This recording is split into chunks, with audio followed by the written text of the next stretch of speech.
Millions of people watch the news, but how many take action and build a business off of what they consumed? What's up, and welcome to the Fervent Four. Did you know that only 4% of businesses ever cross the annual $1 million revenue mark? Hello, I'm Zack Miller, author of Anomaly. With me today, I'm my co-host, Tim Ryan, lead man at StartWheel.org. Thank you so much for joining us. The Fervent Four is a weekly show each and every Thursday, 11 a.m., dedicated to sharing insights into growing a world-class business, no matter the climate. Dennis Woodbury did just that, something about it. Dennis, how's it going? Oh, it's going fine, you guys. How y'all doing? Doing well. Okay, so a few weeks ago on the show, I tried memorizing, or I tried introducing by like memorization. And I was walking my dog this morning, and I literally recited everything that I needed to introduce you. Okay. And I did a terrible job, I feel like. So I apologize. If you were listening on my street while I was walking my dog, you saw a way better performance. Sometimes you just do you talk out loud when you do this, or do you just talk to yourself? Well, I feel like I talk to myself a lot, which I think is important, actually. I would think that it was out loud, but maybe not. So who knows? What performances are hard, though. Not a lot of people have done a performance. I think a lot of people don't look at a situation like this, a broadcast like this, getting on stage as a performance, especially in kind of the startup world where you're just kind of preaching and pitching your baby, but yet it's a performance because people are consuming this thing. Dennis, you have a lot of experience or not in kind of performing and getting on stage in general about this business or not? Absolutely not. And that part's tough. Yeah. I mean, it's I don't know what you do, Zach, but I mean, I'll lock myself in the office. I'll shut my door, and then I just start out loud rehearsing. I'll have my phone on with the timer going so I can get a rough idea how long it's going to take for me to talk, to get the points across that I need to talk about, and I'll just go over and over and over again until I feel pretty comfortable. So something that I learned way too late in the game is that you should try to do the same performance over and over and over again. And the reason why is if you really look at some of the greatest performers out there, they're all reciting the same thing over and over again. Dave Chappelle on stage, Motley Crue. I don't know why Motley Crue came up, but like somewhat, any of your favorite comedians, any of your favorite musicians, they're all giving the same performance out there. But the stage, when they're on the stage, they're giving the same show. The audience is what changes. So the more and especially now more so than ever. I mean, the set lists are the same because there's so much computer programming that goes into lights and effects and everything else that all that stuff is timed. So they have to do the same songs over and over and over again. They may go off script here and there, but yeah, it's the same show for them, but it's new for everybody that listens or sees it for the first time. So knowing that you haven't done a lot of these before in the past, Dennis, how did you prepare for something like this? Well, I basically have been so entranced in the services that we have to offer. I mean, I eat, sleep, and drink it. I don't have a dog to walk, but I mean, every now and then I go to walk with my wife, and we talk about eZverifi all the time. So it's second nature for me. But I mean, I'm going to do the best I can. I think I'll be able to hold my own. I think what is eZverifi? eZverifi is a consumer verification service to allow individuals to become a little bit more protected when meeting a stranger. And we have coupled a few existing services, which we'll talk about later on. But I think that the reality is that up until now, consumers have not had the same protection that major businesses have, like two-factor authentications, one-time passcodes. There's a number of services that people have become accustomed to, but they all are coming from major corporations. No service before now is offering those same services for individuals. Okay, so walk me back. A couple of years ago, you're watching the news, I think with your wife, and something happens that really triggers this to make you think, Wow. Yeah, it was kind of devastating. I mean, and it's been 5 years ago, believe it or not, but I still get chills when I think about an elderly couple that had pursued a dream car that they had found on Craigslist, and they basically drove across the country or across the state of Georgia, and was basically robbed and killed. They was somebody's parent. And when I saw that advertisement or that newscast, I just felt like something was wrong with that, because the internet is a very valuable part of our lives. There are all kinds of consumer networks or shopping networks, be it dating sites or OfferUp or Let Go, or I mean, there's just so many online venues and platforms today, but very few of them have put an emphasis on the protection between those unknown consumers, and more instances happen than not. But this particular one was the straw that kind of got underneath of my skin and made me take a notice to it. And I said, something's got to be done to help us be a little bit more protected when we're dealing with strangers. So if someone's selling a couch on Facebook Marketplace or something like that, they can use a service like eZverifi to say, hey, before I let this even make an arrangement for someone to come to my house to purchase this sofa, I can make sure that this person is safe, or at least they are the person that they say they are, so that you can protect yourself. Is that most definitely, Tim? You got it right on the head, because what we're saying to our users is that there's technology that's already existing, that you can verify the identity of a person before you actually let them step foot into your house, or you agree to meet them in public. Our services are pretty comprehensive. They'll include things like a photograph. We do device verification services. There's a 6 billion device consumer device verification service that we use.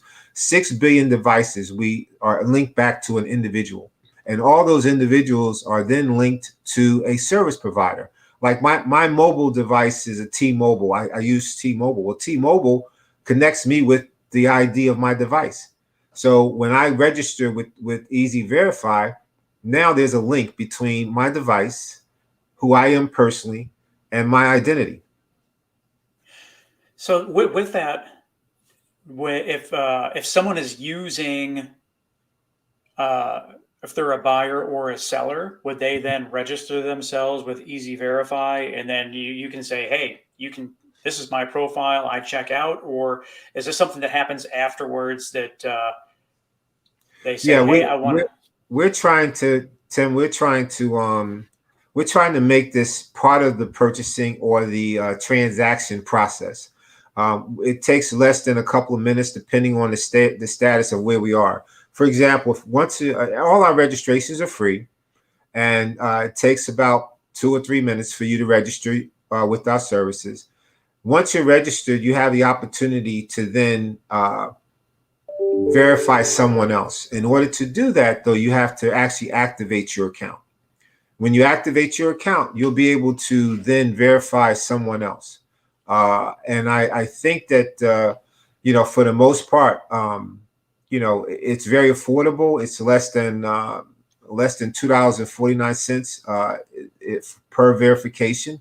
And I think that everyone and anyone that can start to employ our services as just a part of the system and part of the transaction. So now they're not waiting until something happens. They're actually being proactive. They're actually saying that my life is worth something. So I'm going to use this tool. I'm going to use this tool in order to give me some advantage or some support system here.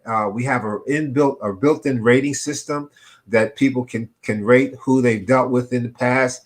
A person, again, with our services gets a photo ID, a current photo ID, They get the fact that this person has been verified through our technology, and they can move forward, or they can choose not to. But the idea is that, there's an option here that there's so many services to this day that we think about that this becomes second nature to us. But like I said, I don't think people find it strange when they go to log into a financial institution and the financial institution sends them a 4-digit code. But that wasn't always in existence. It's relatively new, but that had to be implemented in order to help protect the resources of those financial institutions. Well, that's all stuff that's online too, and this is more of the the physical aspect of it. So it's interesting because we use these tools online to make our lives better, to find a new sofa, a car, like in the case of the Georgia couple, or anything really, even something on Craigslist, meeting someone online to meet with them on Tinder or whatever dating apps are out there at this point, and you're just hoping that from a safety thing, the things that our parents taught us, don't talk to strangers. You just hope that was kind of BS at the time and that they'll be fine, when in reality a bigger percentage than any of us really want to think about makes it that stranger is kind of a bad person. And so by having a tool like this, it allows people to have there's all kinds of statistics out there. Yeah, there's all kinds of statistics out there. They say that somewhere around 60% of online users have experienced some form of problem, and I'm not going to say tragedy, but some form of problem, because there is no accountability system set up there. Most companies like Craigslist or whatever, they know the problem exists, but they haven't invested in protecting each other. Most recently, there's a company called Tinder, which is a dating service. They've entered into a contract with a young lady that started a service to do background checks on some of their people. Now, it hasn't been completely deployed yet, but theoretically, they're already in bed with each other. And we don't know how sophisticated that will be, how much time will be allotted to it. But ours is almost in real time. It's pretty simple and instantaneous to the point that for 2 or 3 minutes, if you start to engage with eZverifi in between your final decision to move forward with a transaction with someone, you'll have the advantage that has never been available to the average consumer or small business owner in the past. So the case study in general is, okay, I've decided that I'm going to buy this thing on some sort of marketplace. I'm going to be connected with some sort of stranger on some sort of marketplace. Yes. I then decide, after talking to that person, that I'm ready to purchase this thing, which means I have to go and meet that person in person. Sure. Then I go on eZverifi, get their information, register, sign up, get them to verify their information, and if it comes back clean, we're good. If not, how do people find, what is it, like a big X or something? Like what happens when the person doesn't come back as as Granby as you want them to? Like what's the scenario? Is it like that Ellen show where like the 4 contestants are there and they don't make it, so they just get dropped down, or is it like Squid Games? Or is it like Squid Games and they got the that would be pretty interesting, but we couldn't figure out how to orchestrate that in our services, right? Okay, well, it could be like Squid Games though. Have you seen Squid Games yet? No, I haven't. But have you watched it? No. Okay, well, it's the bee's knees of the day, and people, it's all the rage on the Netflix. So the way that they take care of business, maybe that's the way that you could take care of business, Dennis. Probably not, actually. I think a lot of people would think that it's inappropriate. However, it is popular, and maybe it would work. But yeah, so how do people find out that it's not who they said they was, or talk to me about the security aspect after they're verified? Again, everything is so instantaneous. You get a text message. We have a built-in chat system, first of all, where you can ultimately decide to communicate directly with that other person via our chat system. In return, when you submit a request for verification, you actually get a written notice that says, congratulations, this person has been verified. Their credentials check out. Or contrary to that, you'll get a message that says, we have not been able to confirm this person. Proceed at your own risk. So we don't have the opportunity to just discredit someone, but we're using our data and making it available to you as an individual so that you can have the opportunity to make an informed decision as to what you want to do as far as moving forward. So if you back that up, if you have two potential buyers of whatever it is that you're selling, Mm-hmm.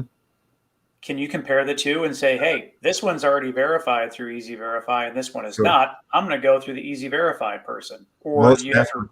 Or the rating Awesome. system, I guess, in that case, too. Right. They have a 5-star. Yep. This person has a 3.8. Yep, most definitely. So there's a definite benefit because, again, we know how important communications is.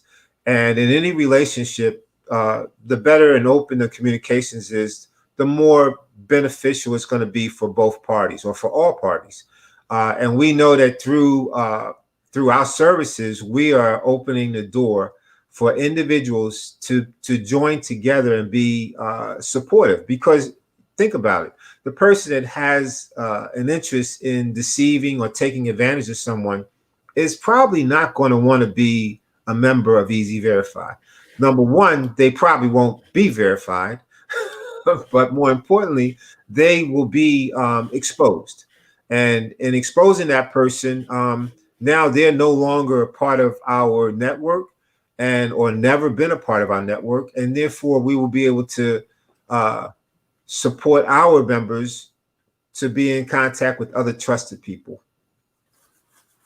Yeah, I would love to see if you're able to do that from a consumer to business standpoint. I don't know how many times my mother-in-law will get a pop-up saying, hey, we've seized access of your computer. Call this number so that we can fix the problems. And then the first thing they ask for is the credit card number. And, she's completely naive and she doesn't know any better. She just knows the computer told her to call this number. And then next thing you know, we have to go through and cancel the credit card and the bank account information and get all that stuff straightened out. It's a complete mess. Yeah, please send that situation just happened last week to one of my friends.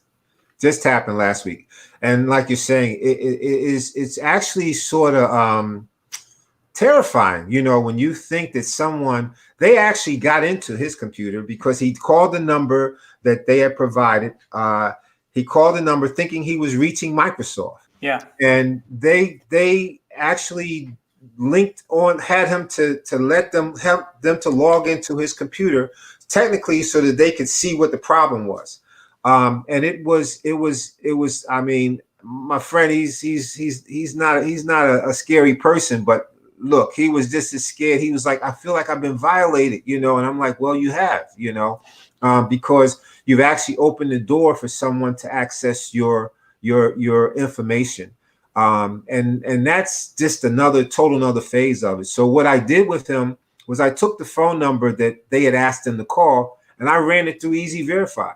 And the message came back that this number was not detectable.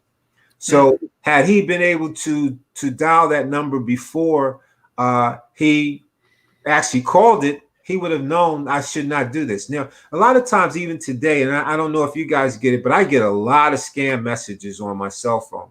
But I get the notification that says spam call or something. Yeah. Spam call or something, So, I mean, like I said, the technology is out there. It's just the fact that as a consumer, we don't have the option of using it or choosing to use it when we need it.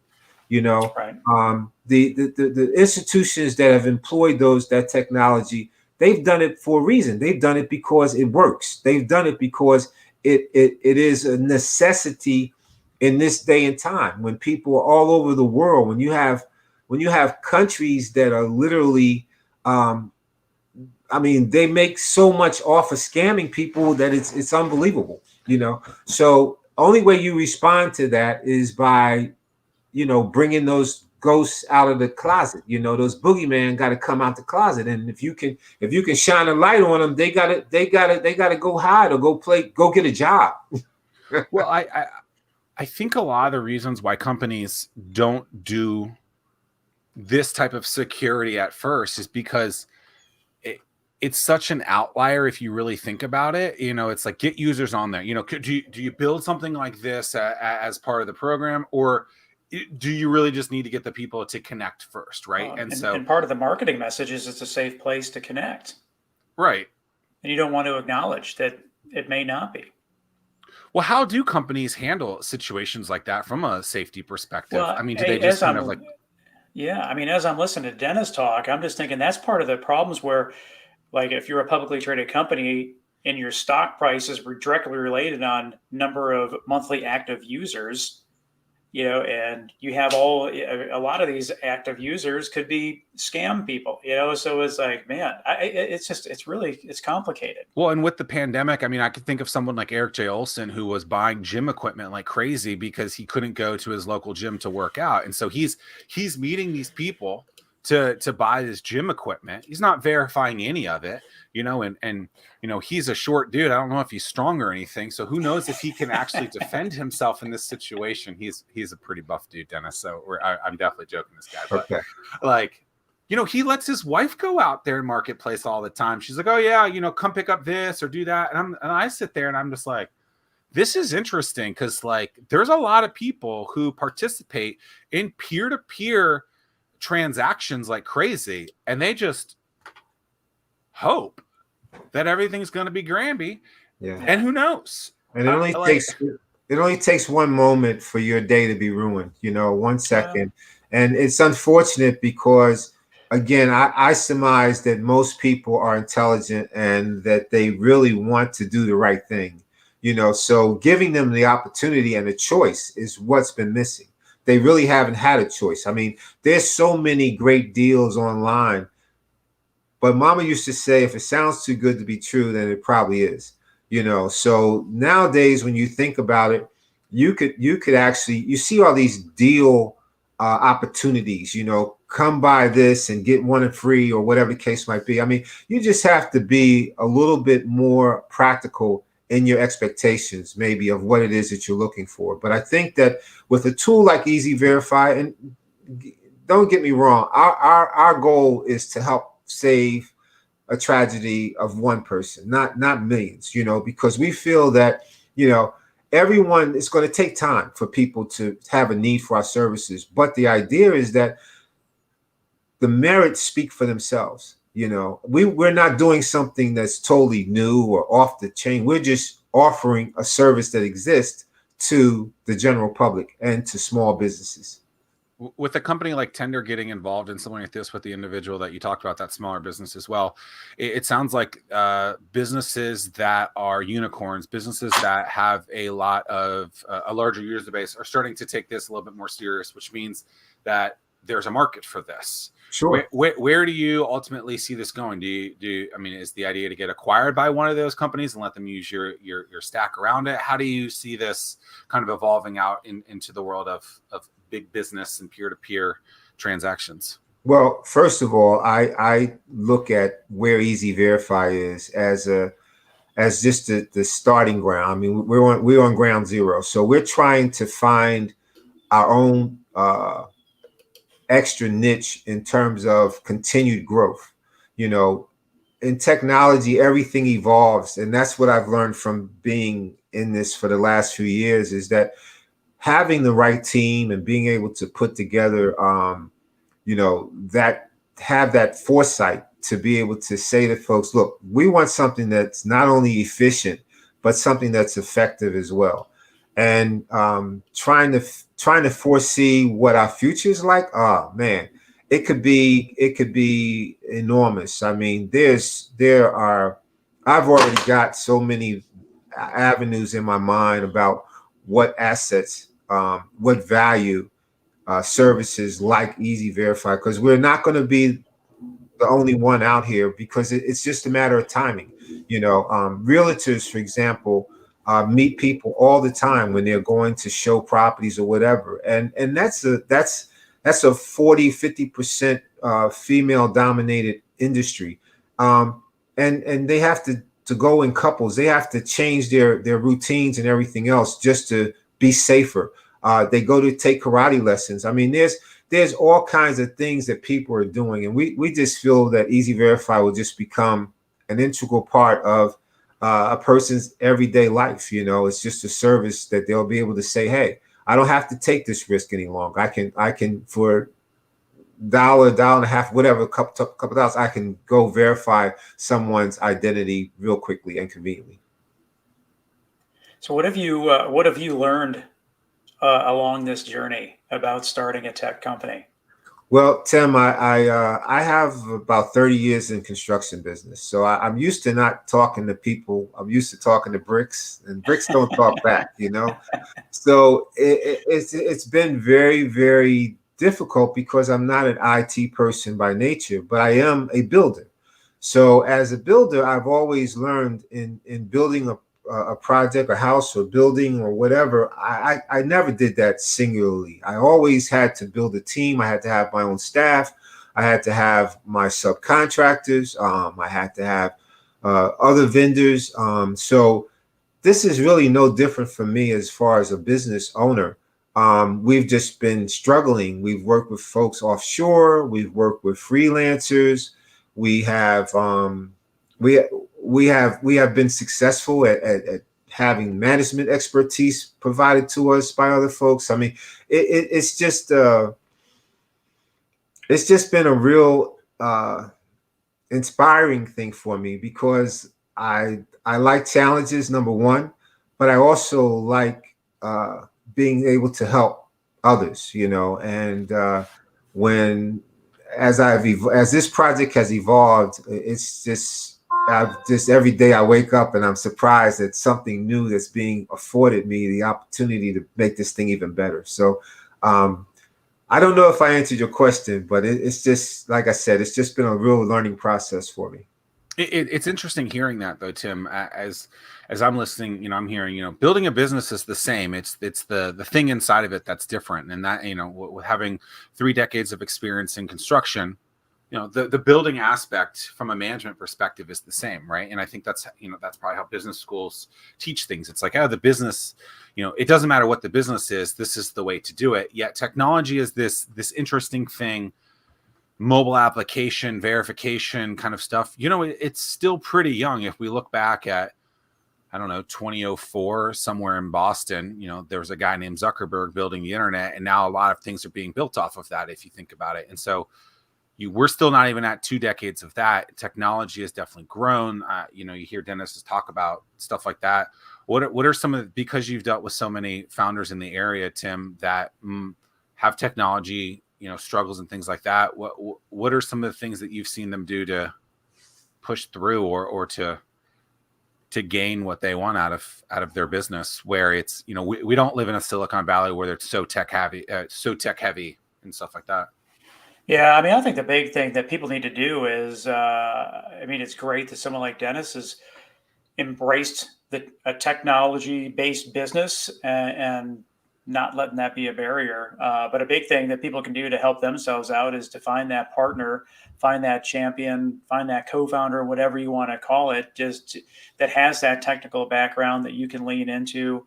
And so Dennis has the project management building type of experience, and then he partners himself with someone that has the technology experience, and then you move forward and go that way. I mean, there's a lot of resources out there, but man, you can get in trouble if you suffer from mentor whiplash and you have all these people telling you different things to go to, or going to YouTube University to try to figure. There's just so many different points of view out there, but you know, going out there and finding that person that you can trust. Well, and there's, you know, so Dennis, you are a finalist this year's Start Peninsula, an event that you pitched at one of the earlier, I don't know, what do you call mini pitches? Yeah, micro pitches. Yeah, micro pitches. Yeah. Going through that performance, going through that stage, how do you prepare yourself for something like that when you've never really done it before? Well, you actually work harder. You know, you work harder.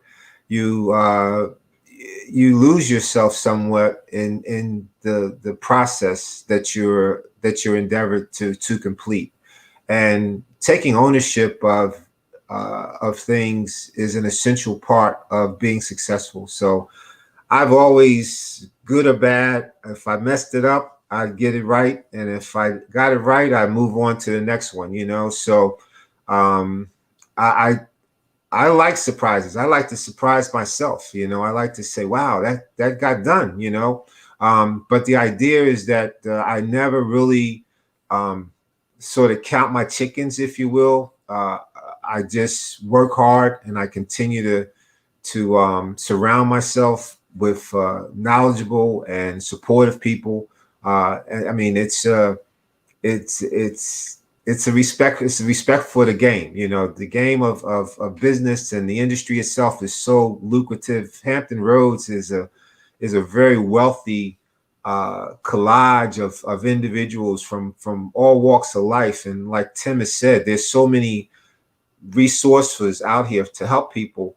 You just got to start the process. And I think it will surprise you that as you start the process, there'll be facilitators along the way to take you to the next step. You just have to endeavor, and commit yourself to that particular endeavor. It's interesting as you're saying. Hold on 1 second, Tim. As you're saying that, it's almost like if you don't just get out there and start doing it, you're not going to learn enough, and you're going to over prepare yourself. So I judged one of the competitions the other day, Dennis, and like you could tell that people that were like trying to memorize their thing and only talk to themselves, never got out there, didn't really, they just had never worked anything out through their head. And right. It's just, or only through their head, never with anyone else. And it's just like, you can actually be too prepared for something by not actually getting yourself out of your, comfort zone, if you will.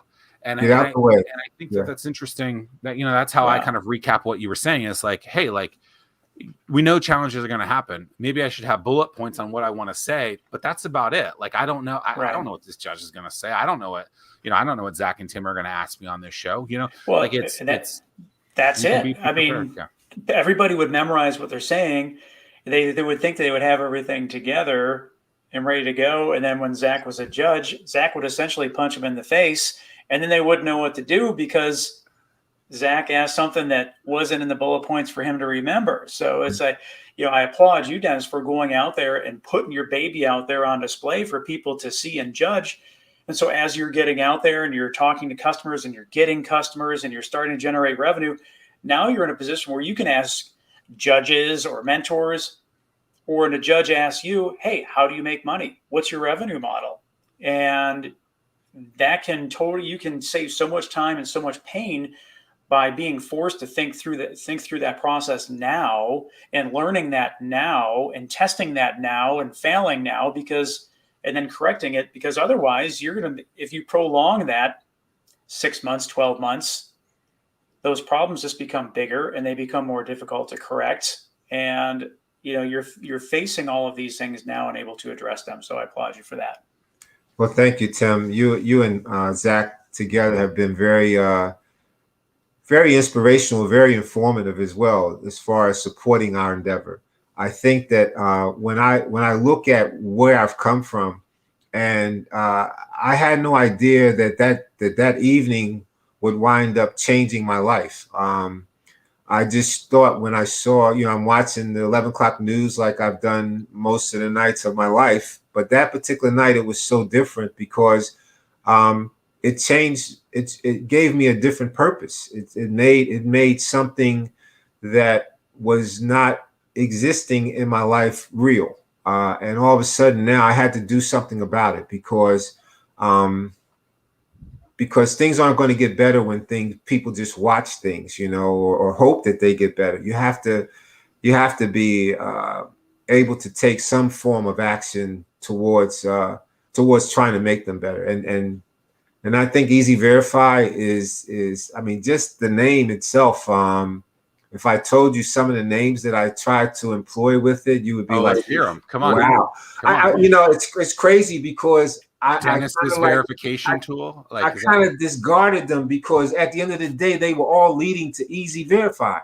So as I dropped a letter or added a vowel or took out some acronym, something totally different, I mean, it was like, nah, it's eZverifi. and I probably got some old logos around somewhere, but the idea is that it's still it's like Dude, it was just is a growing process of the whole so thing. painful. Yeah, So yeah, painful. and you got to be a little bit touched in the head to really want to be a business owner, I think, because Well, you kind of get bugged out because you realize that what I'm obsessed with this. I love this thing because I feel like it really has some merits. Now, on the other side of that, I was taught, fortunately, as a young man, that businesses fail. People don't fail, but businesses fail. So some businesses are going to be successful, other businesses aren't. But that should not be a direct correlation of who you are, a definition of who you are as a 100% person. agree. You know, 100% agree. That's exactly what I was just going to say is that people want to take things so personal that it's like Zach is a judge or me working with a business. By yeah, me telling you that you're wrong, I'm not saying that you are wrong as a right, person. I'm just saying that, hey, I want your business to be successful. And in order for your business to be successful, you should think about this, or you need to tweak that, or let's work on this. And I'm not attacking you as a person, and Zach is not attacking you as a person. It's like, let's make this business stronger so that you're successful in the long run. sure, sure. And you have to be able to hear. You have to hear that. You can't get locked up and closed-minded when someone's actually trying to build you up. In That's your fact, baby syndrome, right? That's like, don't call my baby ugly. It's like, yeah. well, I mean, we're calling your baby ugly so it actually can grow up and look pretty good. Right? You Well, need a haircut. I I like do it. need a haircut. Thanks. Well, no, I So just so mean. do something. You know, I No, mean, the it's problem just, with having long hair is you don't know what to do with it. So I mean, way to call me out like that, Tim. I mean, no, that's I wasn't calling you ridiculous. out at all. I I should have think it used a looks different great, example. Zach. I think This it is looks great, absurd. Zach. I can't, but no, but Yeah. the way I handle that is how a lot of people do it. They get so like so emotionally like triggered by it. And it's like, yo, like I've And it's easy to actually been do. in your situation. I remember like I had been in like, you know how people be like, oh, we're Uber, the Uber for whatever's. You know how people used to say that was Yeah. like their tagline. So I had been associated in some form of like 12 companies like that, probably between 12 and 15. And I remember there was one that had come to Hatch and was like, hey, like we want to do this thing for like ammunition. Because apparently there's ammo shortages and like so like you got to figure out where it is, and they were going to be the thing that was going to and on the surface it makes sense. We're gonna let you know where you can get ammunition. And I was like, here's the problem. And I learned this when we were doing Carrie Norfolk, which was basically The Uber for cuisine for restaurants, things like that. Like, hey, we're gonna get you. It's like Postmates, DoorDash, whatever, things like that. The problem is that when you use technology and you're not tied into someone's POS, their point of sale, to figure out their inventory system, you don't know if they have something or not. And you're hoping that that person is going to go in there and actually verify that that ammunition is there, that food is there, whatever. What we learned is that, hey, by the way, we know that you really want this chicken sandwich because you ordered it from Carrie Norfolk, but our restaurant no longer has chicken sandwiches right now because we sold out of chicken. I, as the person who work at the restaurant, is not calling you, Carrie Norfolk, to say, hey, there's no more chicken. right. And the way that this business, and I can't remember what the name of the business is, but the way that the ammunition business, they were assuming that your Walmarts, your Bass Pros, your Bob's Gunshots were going to go into their system and say, hey, we have 10, we have 9, we're out, we're 86, all of your ammunition. They were assuming that they were going to have some middleman go in there and actually update their information. And I told them, I said, look, I like the idea. You haven't figured out how to actually make this transaction work because you're hoping that this person who makes minimum wage loves their job enough to go in and update your thing. And I remember in almost every single time I have a conversation like this, it takes about 6 months for them to come back and say, Zach, you were right. And I'm like, look, I'm not trying to be right. I'm trying to show you that you're not thinking this through the Right. end user or the person who needs to update this system. And that's what you have to do in your product. And that's where I think a lot of people don't understand kind of customer discovery, is really putting yourself into that situation so you can understand how a user is doing that.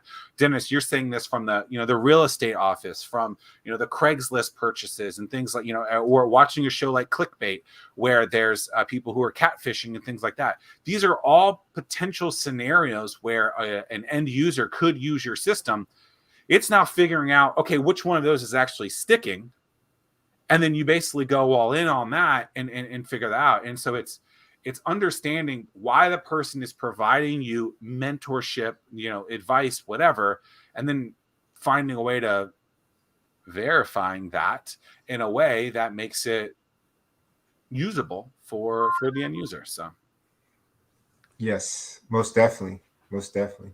And that's why it's so imperative to have that dialogue with folks and be able to have a channel for that open feedback, because we want to be what our end user wants us to be. We want to know how to make it as user friendly.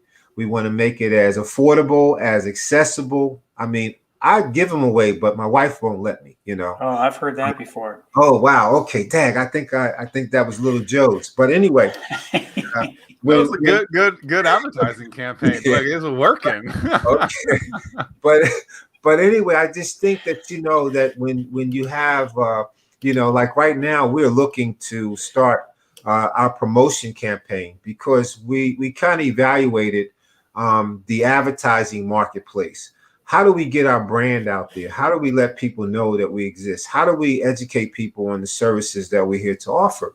And we thought about it, and I said, well, I could spend money on advertising, or invest in advertising, and invest in commercials, or whatever the case might be, or I could actually connect with organizations that find merit in our services and are willing to be part of our promotional process. We just think that whether we spend the dollars here or we spend the dollars there, money's going to be spent. Money's going to have to be invested in order for us to get the exposure that we need. But we really feel like anyone that's listening to our services today, anyone that thinks that they can, that they know of an organization or an individual or someone that could benefit from our services, we love to be in contact with them. We love to know how we could offer our services to them as a trial period, or whatever the case might be, promotioning the product so that folks will be able to talk for the product, as opposed to me talking for the product. eZverifi, they'll bring eZverifi to the community. So what is the pitch to an organization? Like, how do you, if you were to talk to someone in that situation, what's the pitch? I know you gave a little bit of it, but like you're trying to convince someone else to pitch you. What's the pitch to them? Well, I mean, again, we feel that the value in the services are very clear. The idea is the relationship. What is the relationship that business or that individual has a need for? Like, does their profession require them to meet strangers on a routine basis? Or do they have an online marketplace themselves?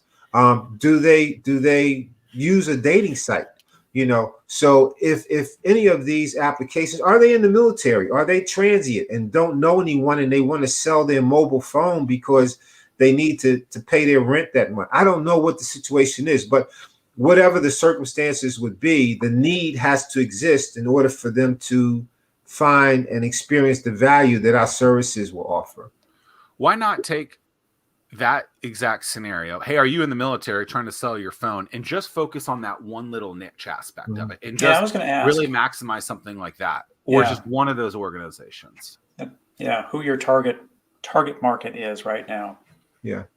Well, our target market at this point, like I said, is so broad because we have not gotten the indications from either place. So what we're thinking right now is that doing what you guys are suggesting, we want to be able to say approach 2 or 3 different markets simultaneously, the primary 2 or 3 markets, and see which one maybe of those three is the most receptive, because then we can hone in on that particular market and have some relative confidence that things will be invested in the proper direction there. The military, again, because of the military structure, we don't have access to them as an organization, because it's a federal institution. We can't go to them and say, hey,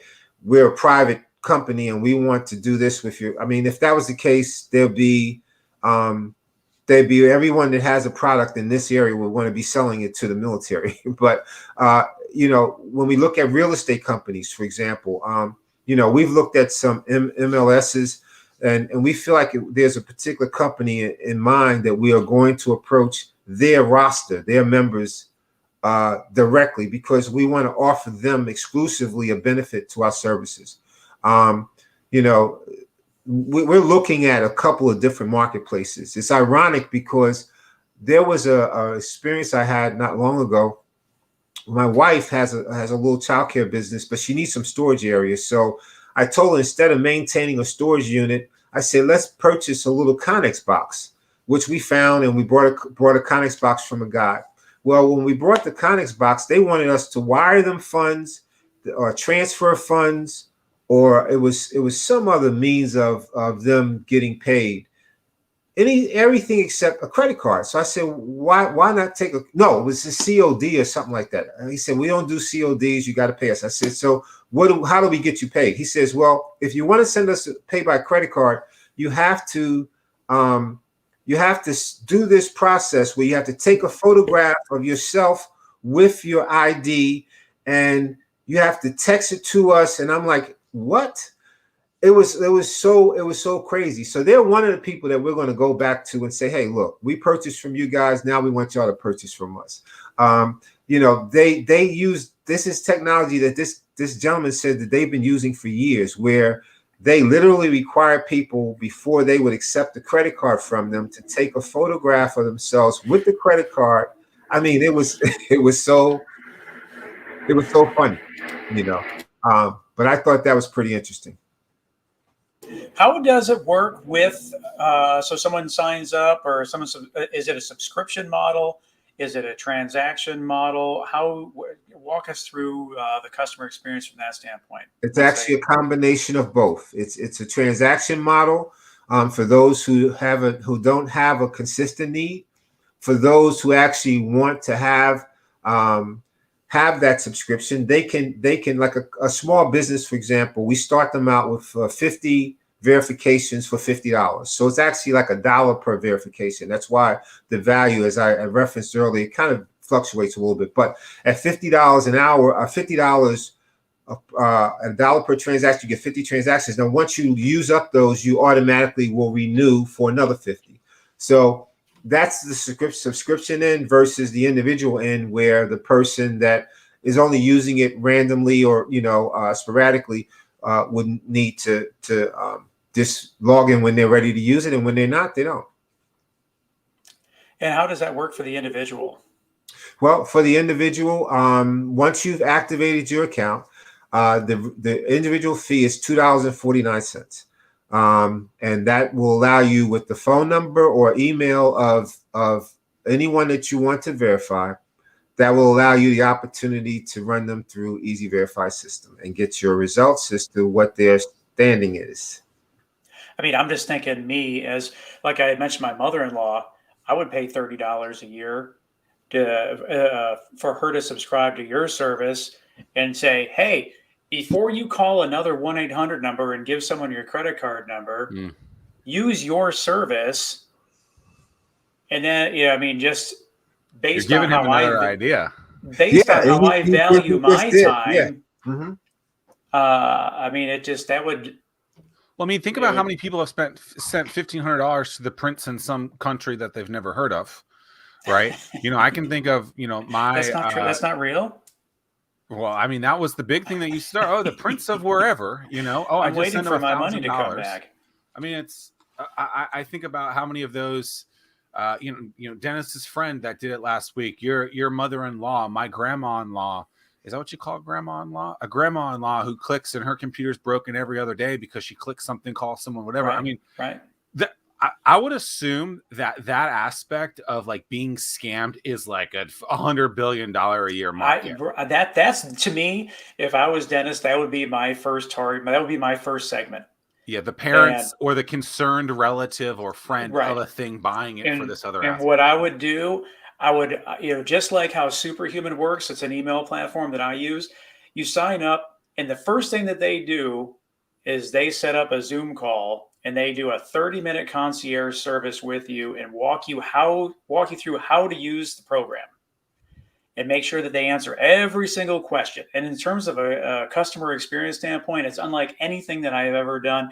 And then that way you are on the call with the son or daughter, with the mother-in-law, whoever, and you go through the process. This is how you do it. So next time a pop-up window comes up, you take that number, you put it in eZverifi, and if it's not who it says it is, then you don't have to worry about it, kind of thing.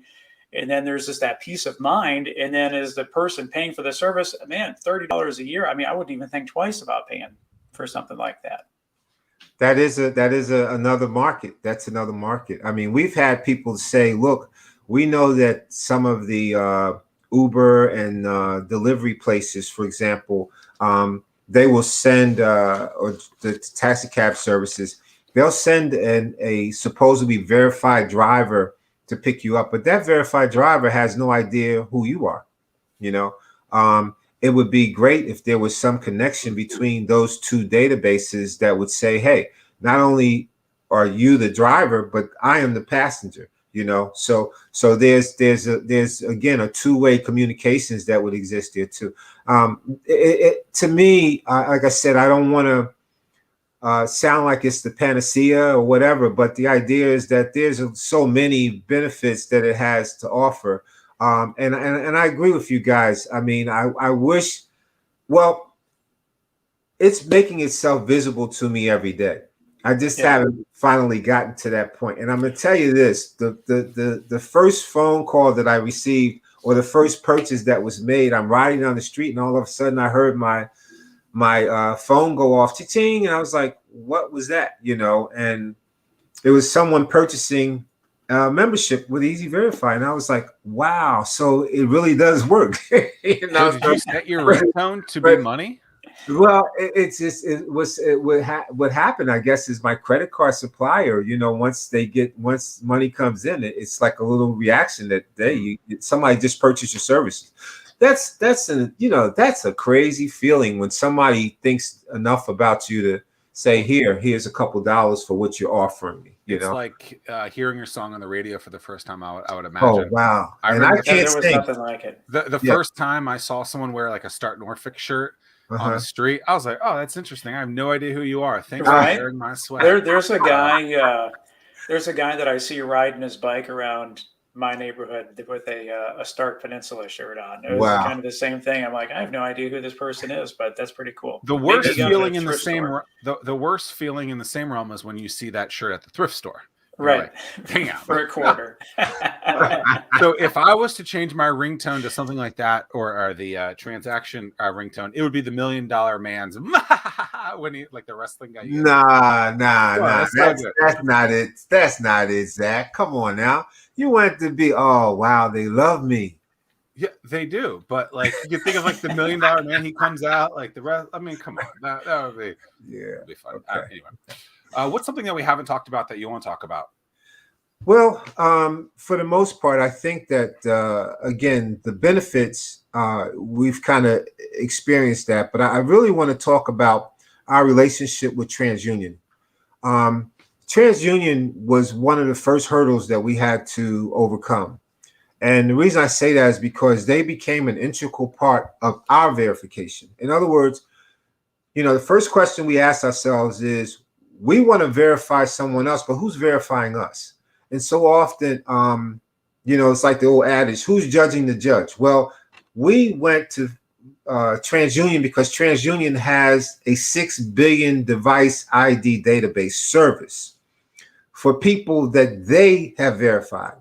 So in order for us to get access to verify someone else, we had to first be verified through them, and we pay a fee for their services per transaction. So for our listeners to understand that, we've built a collage of services to include the device ID service, the OCR technology, which stands for optical character recognition, whereby once we scan your ID, we take your photograph off of that ID. We also grab your address and other information so that when you're ready to register, all you have to do is to enter your name, your password, and your login, your email and your password. That will give you immediate access. So you're not doing all the keystrokes and typing in information. We've grabbed a photograph of you that we can disseminate and put a part of your profile and make it that way. We use the simple one-time passcode technology with every device, so that once a call comes in, we verify not only the device's number with a passcode, but we also verify your location, your geographics. So we're constantly figuring out things that we can emerge into our services, again, to simplify the transactions between strangers. And I just think that, again, the value of it and the merits of it, they speak for themselves. I mean, they're not. It's not a hard sale, but it's just an educational process to let people know that we're here. Using a tool like using a tool like TransUnion, I mean, was that an easy decision in your case? Like, to try to figure out, like, was it, hey, we could try to build this thing on our own and try and get all this security information of all these other people? Or, like, how do you figure out that TransUnion has an open API that is able to connect to all those 6 billion devices? Like, how do you guys come about that decision?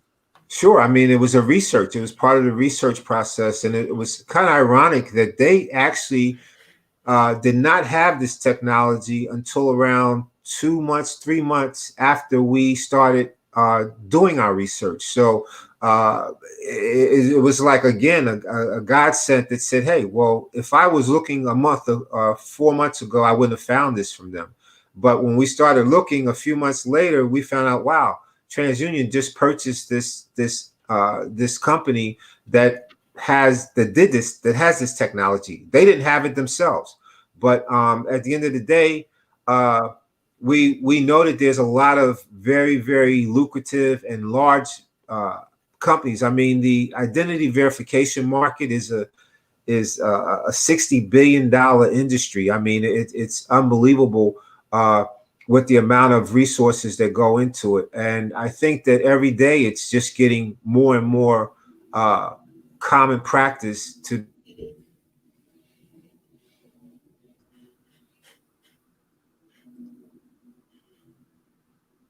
We lose him? I guess we lost him. Maybe he'll come back. We'll give him 5 seconds. But any overall takeaways, Tim? Yeah, I look forward to hearing what Dennis has to. His pitch on November 3rd, I believe, is the day for Start Peninsula. And anybody that wants to watch Dennis and learn more about it can go to startpeninsula.com and watch that final pitch event. And an event like that has been going on for what? How many years now? 10? This is our ninth year. 9th year. Well, there you go. Well, yeah, we lost his last thoughts, but I'm sure it was monumental. You guys should check out eZverifi. You can go see them at eZverifi.com, right there on the screen. eZverifi.com. Until next time, we'll see you guys soon. Appreciate you watching. Peace. See you, Zach.